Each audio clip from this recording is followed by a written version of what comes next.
사도 요한은 지난주에 세례 요한의 한마디, 그것으로 이제 세례 요한의 역사를 이제 마감을 하죠. 그는 흥하여야겠고 나는 쇠하여야 하리라. 이 말로 세례 요한의 이제 사역을 마무리하고 정리를 합니다. 그리고 세례 요한은 이제 역사의 뒤안길로 이렇게 사라지죠. 그리고 사도 요한은 예수님을 다시 한 번 더 부각시키는 것을 오늘 본문을 통하여서 볼 수 있습니다.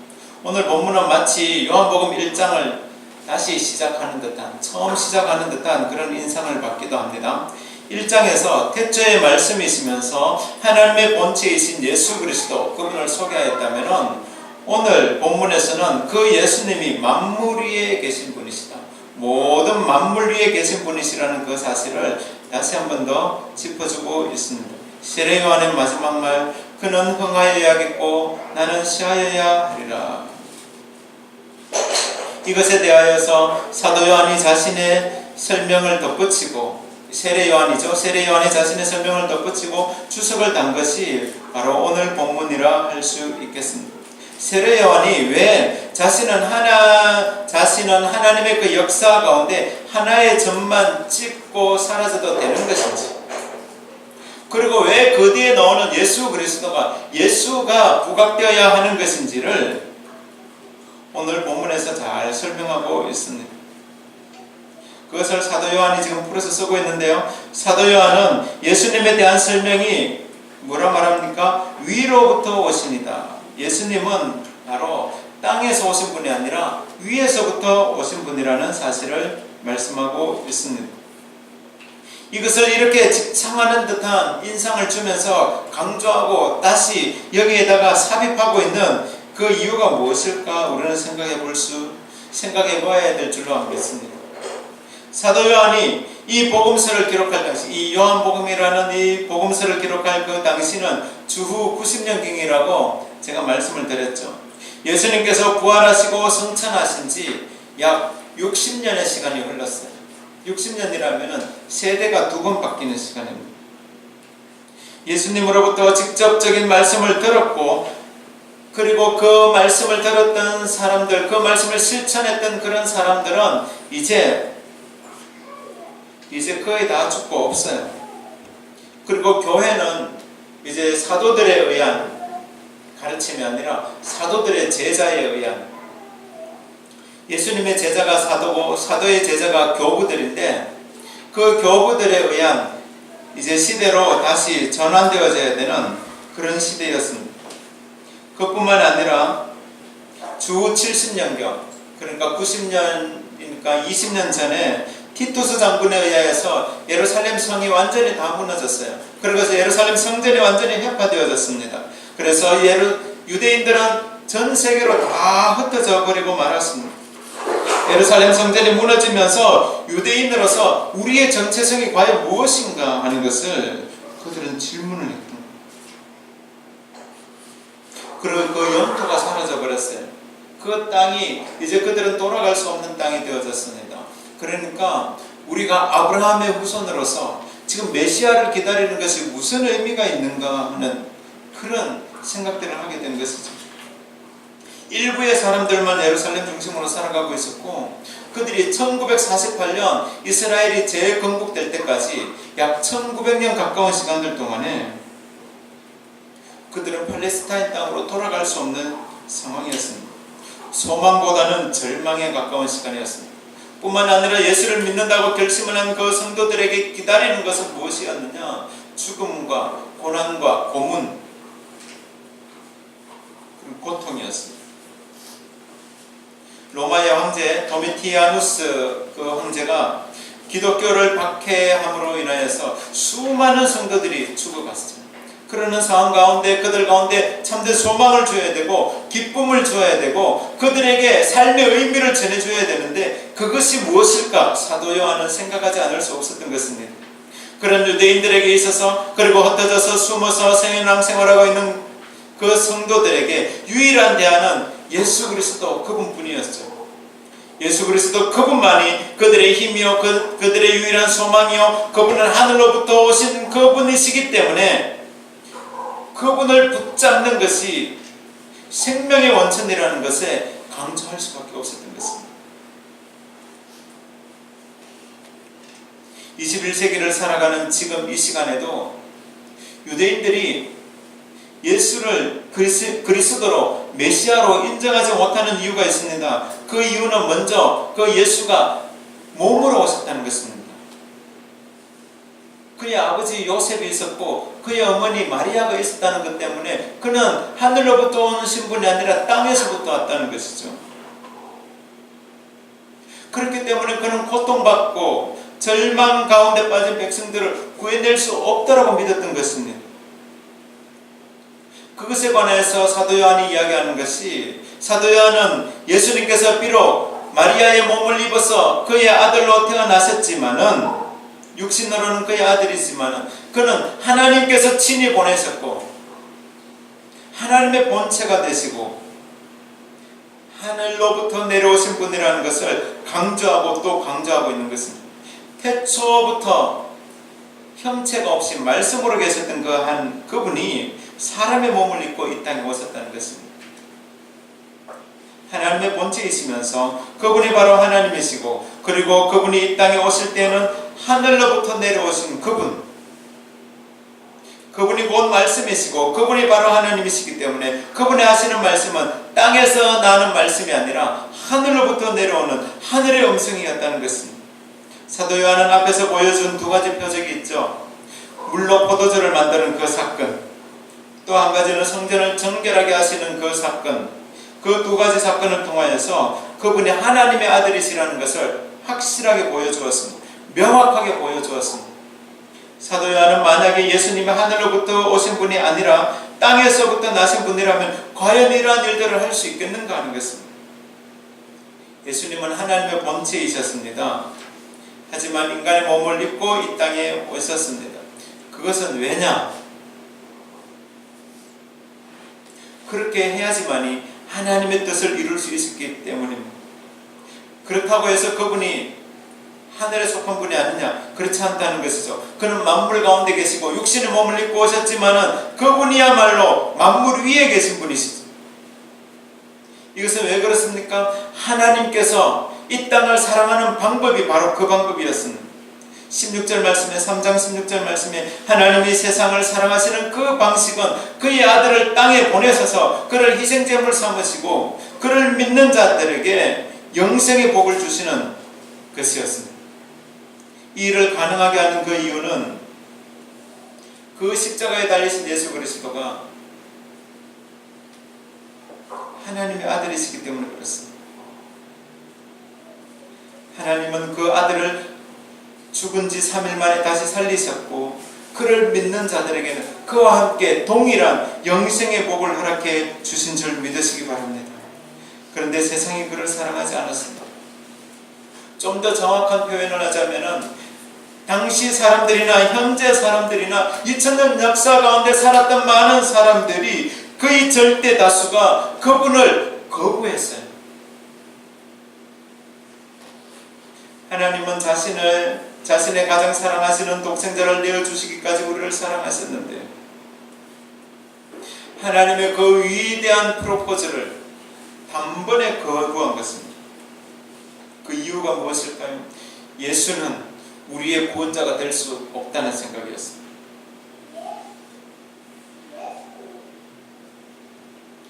그러나 하나님의 방식은, 하나님께서 우리를 사랑하시는 방식은 하나님의 본체이신 예수 그리스도를 이 땅에 인간의 몸을 입고 이 땅에 오게 하셨고 우리의 모든 죄악을 그에게 담당시키셨습니다.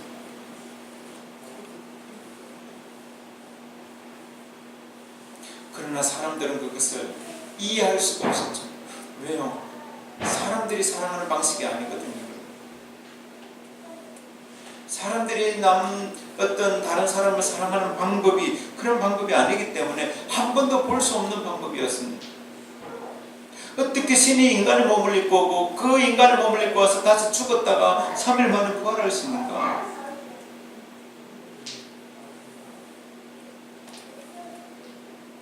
(32절) 말씀에 뭐라 말합니까? 그의 정언을 받는 자는 32절 말씀에 그가 친히 보고 들은 것을 정언하되 그의 정언을 받는 자가 없도다. 친히 본 것을 말하고 친히 들은 것을 말하되, 그런데 사람들이 믿지 않는 거예요. 예수님이 과연 역사적인 인물인가? 그분이 과연 죽었다가 다시 살아날 수 있는가? 사람이 어떻게 죽었다가 다시 살아날 수 있단 말인가? 그러니까 교회에서 하는 이야기는 다 거짓말이고 신화이고 그것은 하나의 이야기이고 소설일 뿐이야. 끊임없는 의심이 그분을 믿지 못하도록 하고 있는 것입니다. 사실 성경에 기록된 많은 말씀, 이 두꺼운 성경에 기록된 많은 말씀들이 의심하면서 듣거나 의심하면서 읽으면 하나도 받아들일 만한 것들이 없습니다. 그런 사람들의 마음을 예수님은 12절 말씀에 이렇게 말씀하시죠. 내가 땅의 일을 말하여도 너희가 믿지 아니하거든 하물며 하늘의 일을 말하면 어떻게 믿겠느냐 하는 것입니다. 예수님도 친히 하시는 말씀이 당신이 하시는 말씀을 믿을 사람이 별로 없다는 것이죠. 이성적으로도 맞지 않고 논리적으로도 맞지 않는 너무나도 많은 말들이 성경에 기록되어져 있습니다. 더더군다나 표적이라고 이야기하는, 기적이라고 이야기하는 것들은 어떻게 설명해야 될지도 몰라 당황하기 시작합니다. 지금 우리가 살아가는 지금 이 시대 마찬가지 아닙니까? 하나님의 말씀이라면, 예수님의 말씀이라면 믿을 수 없는 것, 논리적이지 않은 것, 합리적이지 않은 것, 우리의 이성으로 생각할 수 없는 것, 그렇게 하고 수용을 하지 않습니다. 믿을 수 없는 것이기 때문에 많은 사람들, 거의 절대 다수의 사람은 이것을 믿기를 거부합니다. 세례 요한이 그렇게 예수 그리스도에 대해서 외쳤어도 듣는 사람이 거의 없었던 것처럼 오늘날에도 마찬가지입니다. 의심은 의심을 계속적으로 불러일으킵니다. 의심은 해답을 찾아가는 과정이라고 하면서 근대 철학의 아버지라고 불렸던 그 철학자 데카르트, 그가 뭐라 말했습니까? 나는 의심한다. 그렇기 때문에 나는 존재한다. 우리는 그 교과서에 나는 생각한다. 고로 나는 존재한다라고 이야기하고 있지만은 좀 더 정확한 의미는 나는 의심한다. 그렇기 때문에 나는 존재한다.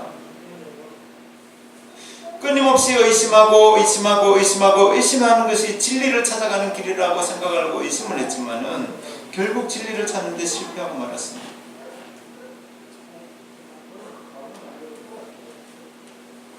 그는 죽는 날까지 의심만 하다가 죽었습니다. 그렇게 의심을 해도 죽음의 장벽을 뛰어넘지 못했습니다.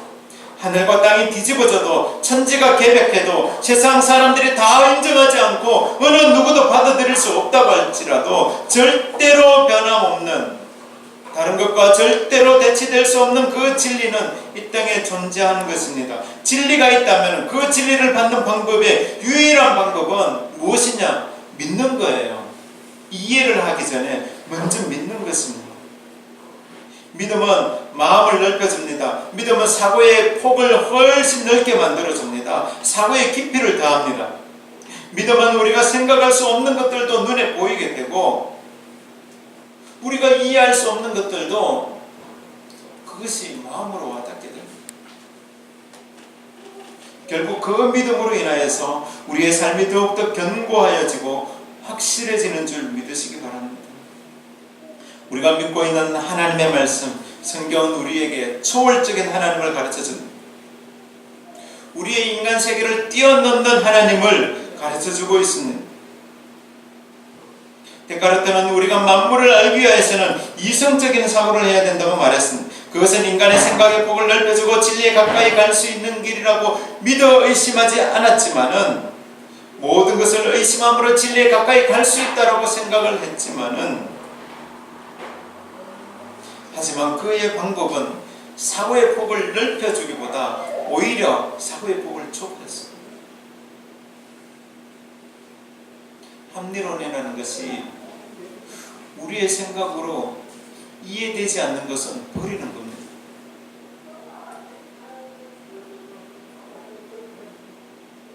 우리의 의심의 방법은, 그 합리적인 생각이라는 것은 우리의 생각의 폭을 제한합니다. 왜냐하니까 우리의 합리적인 것이라는 것은 우리의 경험을 뛰어넘을 수가 없어요.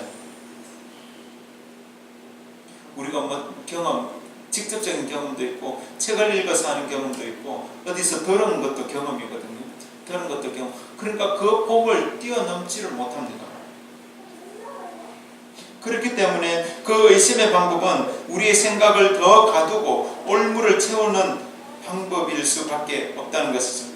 우리가 생각하는 우리의 경험과 우리의 지식은 아주 제한적일 수밖에 없는 것은 우리가 생각하고 어떤 경험을 쌓아가는 것보다 수천 배, 수만 배 더 빠르게 지금 세상은 달라지고 변하고 있어요. 지구 밖에서는 우리가 상상조차 할 수 없는 일들이 지금 벌어지고 있어요.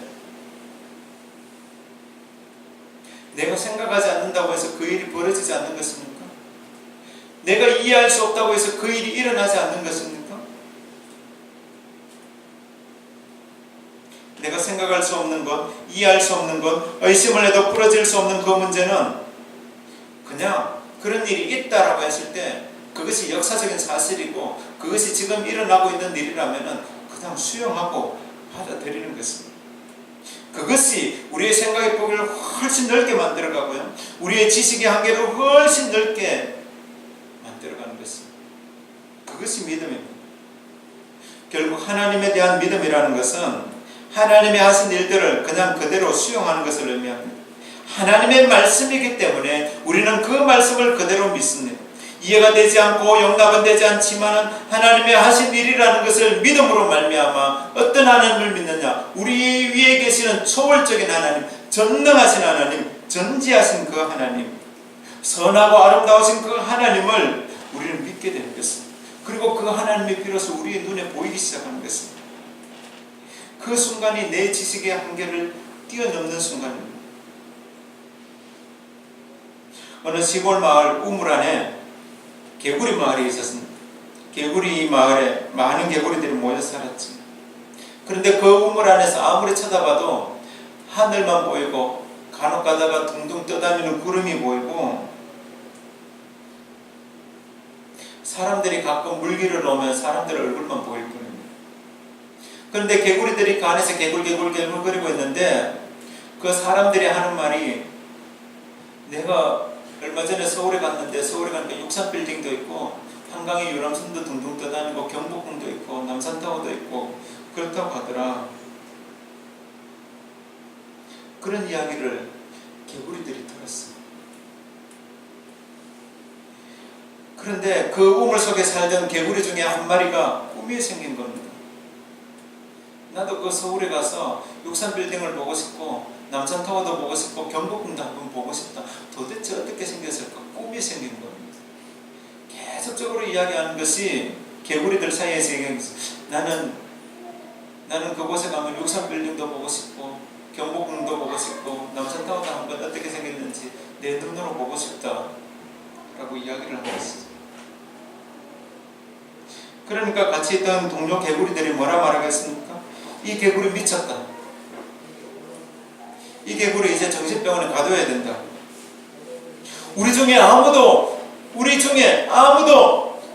그런 것들을 본 적이 없는데 그냥 사람 말만 믿고 어떻게 그것을 그렇게 믿느냐, 그렇게 인정하느냐. 미쳤다. 우리 개구리 세계에 나오는 그런 책에는 그 어떤 책에도 63빌딩에 대한 기록은 없다. 남산타워에 대한 빌딩에 대한 기록도 없다. 그런데 뭘 믿고 63빌딩을 이야기하고 경복궁을 이야기하고 남산타워에 대해서 이야기하는지 도저히 알 수가 없다. 이 개구리를 빨리 정신병원에 가두고 약을 먹여서 제정신 차리도록 해야 된다. 만약에 그렇다면은 만약에 여러분들이 그 개구리 마을에 들어가서 개구리와 말이 통한다면 뭐라 말하겠습니까? 어떤 개구리를 정신병원에 가둬야 될까?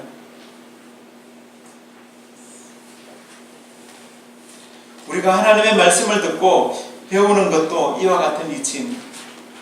내가 보지 못해도 이미 우리 앞에 살다 가신 많은 사람들이 이 진리의 말씀을 인정하였습니다. 이 성경 말씀을 그냥 믿기만 한 것이 아니라 목숨을 걸고 지켜왔던 것입니다. 진리가 하는 것에 목숨을 건다. 참 어이없죠. 하지만 기독교 역사를 보면은 이 성경 말씀이 진리인 줄 알고 이 말씀에 목숨을 건 사람들이 수천 명, 수만 명, 한 수천만 명이 넘습니다. 많은 사람들이 진리의 말씀을 듣지 않고 믿지 않지만은 그 진리의 말씀을 믿고 듣고 믿는 자들에게는 어떠한 일이 있습니까? 33절 말씀에 그의 정언을 받는 자는 하나님이 참되시다는 것을 인쳤는데요.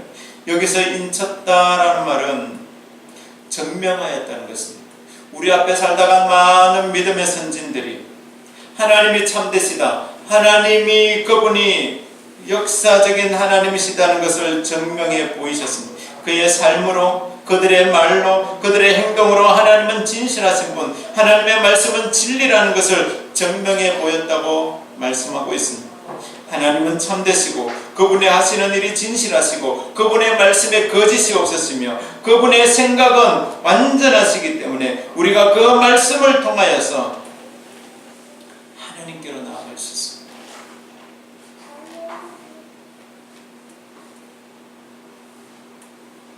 우리가 말씀을 통하여서 하나님을 알 수 있지만 또한 그와 함께 우리 앞에 살다가 많은 진리를 지키기 위하여서 목숨을 걸었던 그런 사람들의 삶의 태도를 보면은 과연 하나님의 말씀이 진리이고 과연 예수 그리스도 그분이 진리라는 것을 증명해 보여줄 수 있다는 것을 믿습니다. 예수가 진리입니다. 이 땅에 많은 사상이 있고 철학이 있습니다. 하지만 정말 오랫동안 깊은 사고로 남들의 마음에 감동을 준, 다른 사람들은 생각할 수도 없고 다른 사람들은 그저 스쳐 지나가기만 하는 이야기들을, 그러한 것들을 체계화하고 우리의 삶에 대해서 아주 진지하게 생각하고 인생에 대해서 아주 진지한 글로 표현하고 가르치고 수많은 제자들을 만들어내었던 철학자들이 많이 있습니다. 잘 알고 있는 인물들을 예를 들어보면 소크라테스가, 플라톤 같은 사람, 아까 이야기했던 데카르트 같은 사람, 베이컨 같은 사람, 근대에 오면 칸트, 하이데거, 키에르케고르 같은 사람, 책을 잘 썼어요.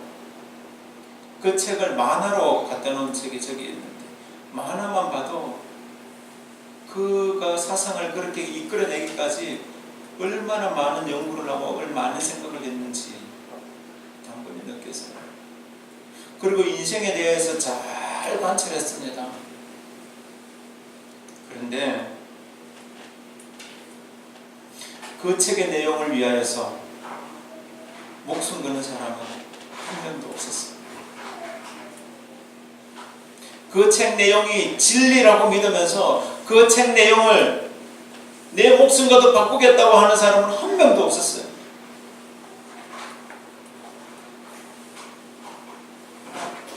목숨 걸고 지킬 이유가 없었습니다. 왜냐하면 아주 잘 만들어진 이론이기는 하지만 그것이 진리는 아니기 때문에 그렇습니다.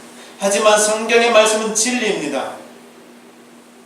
그렇기 때문에 우리 앞에 살다가 많은 믿음의 선조들이 이 말씀을 지키기 위해서 목숨을 걸었던 거예요.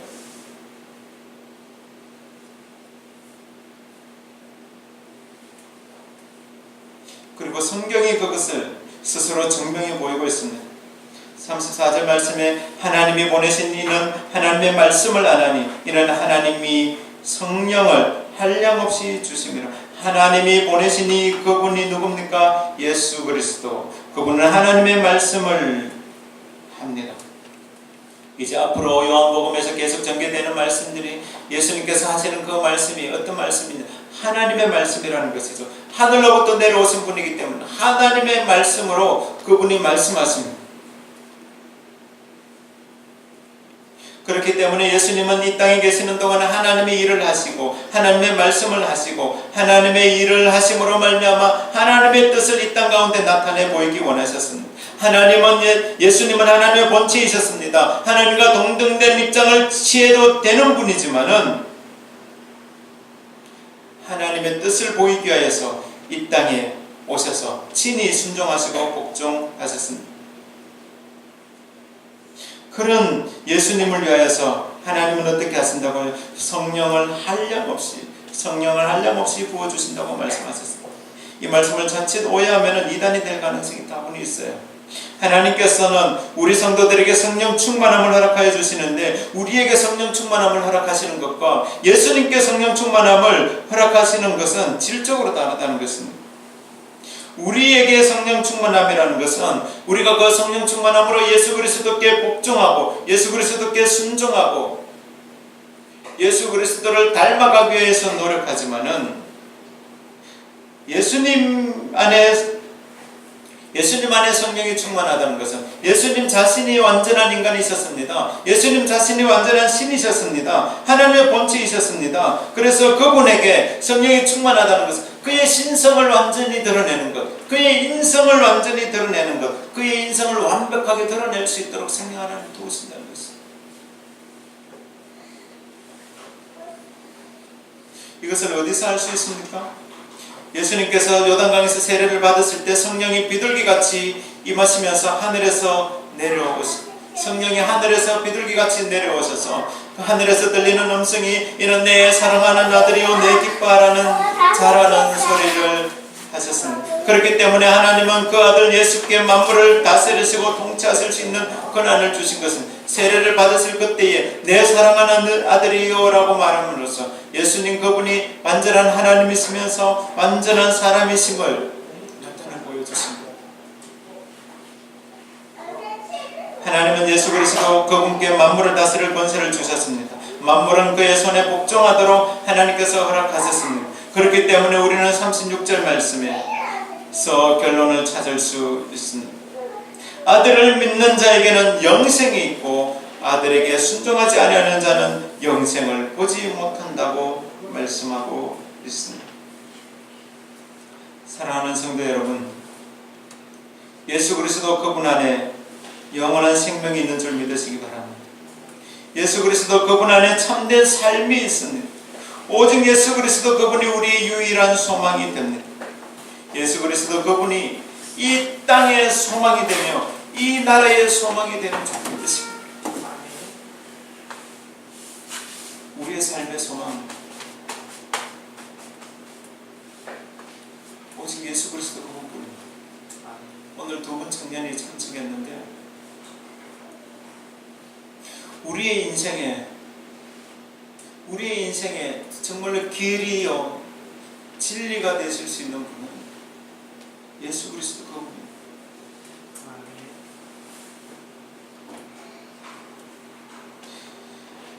세상에 수없이 많은 사람들이 죽음을 정복하기 위하여 노력했습니다.